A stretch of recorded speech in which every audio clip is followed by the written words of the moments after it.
Esse é o vídeo que todo aluno que começou a estudar redes de computadores quer encontrar na internet. Uma comparação tintim por tintim do modelo OSI e do TCP/IP. Nesse vídeo eu vou te explicar o que são esses modelos, quais são suas camadas e o que eles têm em comum. Se você não sabe nada sobre o assunto, não se preocupe que eu vou explicar tudo de uma maneira fácil de entender. Vamos começar. O modelo OSI. O modelo OSI, ou modelo de referência OSI, é um modelo teórico desenvolvido pela ISO, que é uma organização internacional de normalização. Esse modelo ele descreve como os dados são transmitidos em uma rede de computadores. Ele foi criado na década de 1980 e ele é dividido em 7 camadas, sendo elas camada física, camada de enlace de dados, camada de rede, camada de transporte, camada de sessão, camada de apresentação e de aplicação. Se você quer ver um vídeo que fala só sobre o modelo OSI, eu tenho um vídeo aqui no canal, vou deixar aqui no card para você. Agora vamos entender de uma maneira bem simples o que cada camada faz. A camada física ela é a camada mais baixa do modelo OSI. Ela lida com a transmissão dos bits de um computador para o outro. Nessa camada, os bits são convertidos em sinais elétricos e são enviados por meio de conexões guiadas ou não guiadas. Para saber mais sobre esses equipamentos de rede de computadores, você pode assistir a playlist sobre equipamentos essenciais de rede aqui no canal. O link está aqui em cima no card. Já a camada de enlace de dados, ela vai lidar com a transmissão dos quadros de dados entre dois computadores da mesma rede. O que isso quer dizer? Quer dizer que aqueles bits que são transferidos pela camada física, eles ganham ali um novo significado, são tratados de uma maneira mais específica para garantir essa comunicação. Então essa camada ela vai garantir que os dados sejam entregues sem erros e na ordem correta. É o que chamamos de entrega nó a nó ou entrega fim a fim, que nada mais é do que o fato de uma informação sair de um ponto e chegar no outro ponto exatamente do mesmo jeito. Sabe quando a gente brincava de telefone sem fio quando era criança e alguém mudava a mensagem no meio do caminho?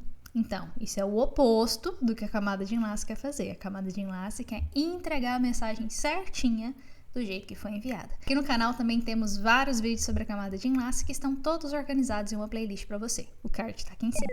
Camada de rede. A camada de rede ela é responsável pelo roteamento dos dados na rede. Ela determina o melhor caminho para os dados viajarem de um computador para o outro. É nessa camada que o endereço lógico de cada equipamento é estabelecido e também qual o caminho que será percorrido. É tipo um GPS. Temos a origem dos dados, você, e o destino, que vamos imaginar ser o servidor do YouTube, onde está armazenado esse vídeo aqui que você está assistindo. Para o seu navegador te entregar esse vídeo, a informação precisa sair do seu computador ou do seu celular, viajar pela internet, passar por vários roteadores no meio do caminho, até chegar no servidor do YouTube. A camada de rede vai reconhecer o endereço de origem, o endereço de destino, vai usar algoritmos de roteamento para determinar qual que é esse melhor caminho entre um ponto e o outro. Já a camada de transporte, ela é responsável pela transferência de dados de uma aplicação para outra. Enquanto a camada de rede estabeleceu a rota, a camada de transporte é responsável por percorrer esse caminho, de forma a prover a entrega confiável de mensagens. Então, enquanto a camada de rede determinou qual o caminho, a camada de transporte vai determinar como que vai percorrer essa rota, ou seja, vai de carro, vai de bicicleta, vai de avião. Você entendeu a analogia? A camada de sessão vai estabelecer, gerenciar e encerrar sessões de interação entre sistemas que se comunicam. Ela permite que os aplicativos troquem dados de forma sincronizada. É como quando vamos ligar para alguém. No momento da ligação, o telefone da outra pessoa toca e quando ela atende, vocês dois conseguem se comunicar. Ou seja, há uma sessão de comunicação. E esse é o papel da camada de sessão. Garantir um controle de diálogo e sincronização. Camada de apresentação. A camada de apresentação ela lida com as representações dos dados, ou seja, essa camada é responsável pela sintaxe e semântica das informações. Ela converte os dados de um formato para que possa ser compreendido pelo receptor. Isso pode incluir a compressão ou criptografia de dados. Exemplo, se você tem um priminho, um bebezinho, e às vezes esse bebê fala alguma coisa ali que quer água, quer e aponta para a água, você fala assim, o que tá acontecendo? Ô tia, vem cá, ó, o que ele tá querendo? Ele quer água? Então, nesse contexto, existe um contexto de uma apresentação de dados que precisa ser traduzida entre essas partes. E por fim, a camada de aplicação. Essa camada é a que te permite usar a comunicação em uma rede. Ela vai fazer a interface com o usuário, disponibilizar serviços como e-mail, acesso à transferência de arquivos remotos, gerenciamento de bancos de dados compartilhados e outros tipos de serviços de informações distribuídas. Ou seja, é o que você vai fazer de fato. Eu estou preparando um outro vídeo aqui para o canal que vai falar só da camada de aplicação, que vai te fazer perceber que tudo que a gente faz na internet é uma aplicação, é um determinado serviço e às vezes você usa aí no seu dia a dia e nem percebe que é uma aplicação. Já se inscreve no canal e ativa o sininho para poder receber a notificação de quando esse vídeo ficar pronto. Vai ser em breve, hein? Fica de olho. E agora que a gente já definiu todas as 7 camadas do modelo OSI, vamos colocar aqui do lado o modelo TCP/IP, para poder já definir ele e comparar com esse modelo OSI que a gente acabou de ver.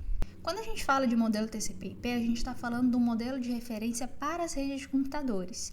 Ele é amplamente usado na internet, também conhecido aí como pilha de protocolos TCP/IP. Esse modelo ele foi originalmente proposto com 4 camadas. E quando a gente vai estudar esse modelo hoje nos livros de redes de computadores, a gente se depara com 5 camadas, que nada mais é do que adicionar a camada física.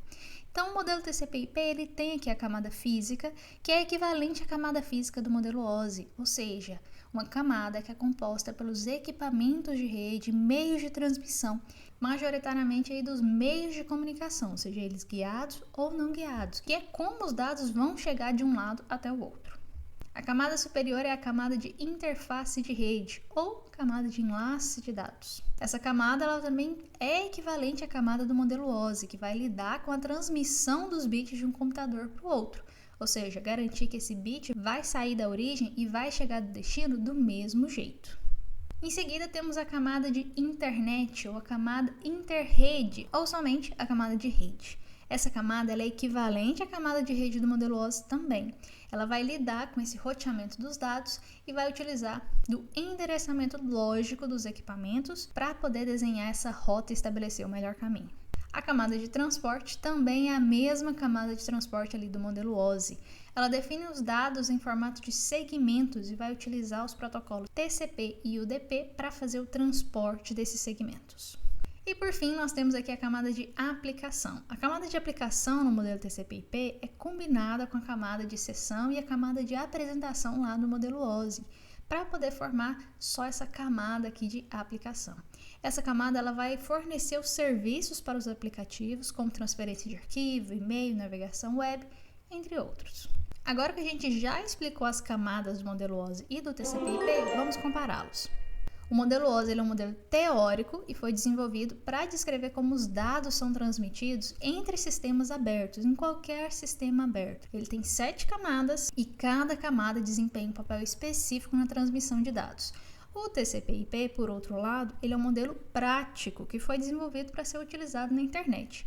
Na verdade, a internet foi surgindo e o modelo foi sendo adaptado e percebido como a comunicação acontecia e foram se dando nome às situações. A partir do momento que as redes de computadores iniciaram, esse modelo foi sendo trabalhado aos poucos e os protocolos foram sendo embutidos. E o nome desse modelo, TCP/IP, se dá justamente pelos 2 protocolos que vêm sendo usados desde lá no início, o TCP e o IP. E se você quer entender um pouquinho mais sobre essa relação do OSI e do TCP/IP nesse contexto histórico de quem surgiu primeiro, tem esse outro vídeo aqui no canal que eu respondo a pergunta de um aluno inscrito aqui no canal, demonstrando exatamente como que surgiram esses modelos e como eles se relacionam. E apesar de ter essas diferenças, o modelo OSI e o TCP/IP eles têm muitas semelhanças. Ambos os modelos são compostos de camadas que lidam com a transmissão dos dados. Cada camada é responsável por uma tarefa específica e existe uma comunicação entre essas camadas, uma interface entre a camada inferior e a camada logo acima ou abaixo dela. Então é que a gente tem o conceito de encapsulamento, que é muito importante quando a gente está falando de modelo OSI e modelo TCP/IP. Espero que agora você tenha uma compreensão clara de como os dados são transmitidos em uma rede de computadores e como o modelo OSI e o TCP/IP descrevem esse processo. Obrigada por assistir. Curte o vídeo, se inscreve no canal e até a próxima. Bons estudos!